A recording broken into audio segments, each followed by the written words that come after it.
তৃণমূল পৰ্যায়ত কাম কৰা বিজেপি কৰ্মীসকলৰ বহুতৰে এতিয়া এটাই খং যে কিয় মন্ত্ৰী জয়ন্ত মল্ল বৰুৱাৰ শেহতীয়া কাম কাজ সম্পৰ্কে এটা তদন্ত ঘোষণা কৰা হোৱা নাই।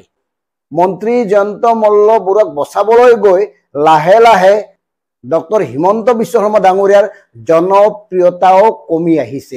এই কথাটো আপোনালোকে বুজিছে নে বুজা নাই? আমি আগতেও কৈছো যে নলবাৰী জিলাত হুৰাহুৰে কমিছে মন্ত্ৰী জয়ন্ত মল্ল বৰুৱাৰ সমৰ্থকৰ সংখ্যা আৰু ইয়াৰ প্ৰভাৱ সমগ্ৰ অসমত লাহে লাহে পৰিছে। শেহতীয়াভাৱে মন্ত্ৰী জয়ন্ত মল্ল বৰুৱাৰ মাটিবাৰী কেন্দ্ৰ কৰি এটাৰ পিছত এটা নতুন নতুন তথ্য ওলাই আছে।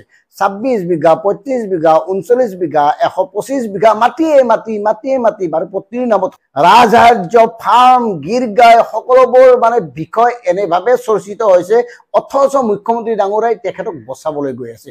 আৰু এই বিষয়টোৱে আটাইতকৈ ক্ষতি কৰিছে ভাৰতীয় জনতা পাৰ্টিক। এই কাৰণে কৰিছে তৃণমূল পৰ্যায়ৰ বিজেপি কৰ্মীও বিচাৰিছে যদি জয়ন্ত মল্ল বৰুৱাই দুৰ্নীতি কৰিছে তাৰ তদন্ত ঘোষণা হওক, যদি মন্ত্ৰী জয়ন্ত মল্ল বৰুৱাৰ পত্নীয়ে কিবা দুৰ্নীতি কৰিছে তাৰ তদন্ত হওক, তদন্ত ঘোষণা কৰক। তদন্ত ঘোষণা নকৰি তেওঁ কিয় ক্লিন চিট দিব বিচৰা হৈছে, এই কথাটো ডাঙৰ প্ৰশ্ন। কাৰণ এতিয়া বিজেপিৰ বিশেষকৈ কংগ্ৰেছৰ পৰা বিজেপিলৈ আহি মন্ত্ৰী হোৱা বেছিভাগৰে সীমাহীনভাৱে সম্পত্তি বৃদ্ধি হৈছে।